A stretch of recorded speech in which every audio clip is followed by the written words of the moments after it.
اخلاق انسان کی سب سے بڑی خوبی ہے، لیکن سچ تو یہ ہے کہ دنیا آپ کے اخلاق کی قدر اس وقت کرتی ہے جب آپ کے پاس پیسہ یا دولت ہو، طاقت ہو یا آپ کی کوئی حیثیت ہو۔ جب آپ غریب ہوں، کمزور ہوں، تو آپ جتنا بھی خوش اخلاق بنیں، لوگ اسے اخلاق نہیں، آپ کی مجبوری سمجھتے ہیں۔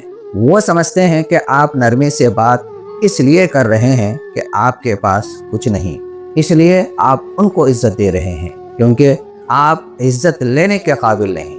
لیکن یاد رکھو، اصل اخلاق وہ ہے جو طاقت کے ساتھ بھی جھکے، جو دولت کے باوجود نرم رہے اور غرور اور تکبر کی جگہ محبت کو چنے۔ دنیا بھلے نہ سمجھے، لیکن وہ رب سب کچھ دیکھتا ہے۔ وہ جانتا ہے کہ کون سچ میں با اخلاق ہے اور کون صرف موقع کا فائدہ اٹھا رہا ہے۔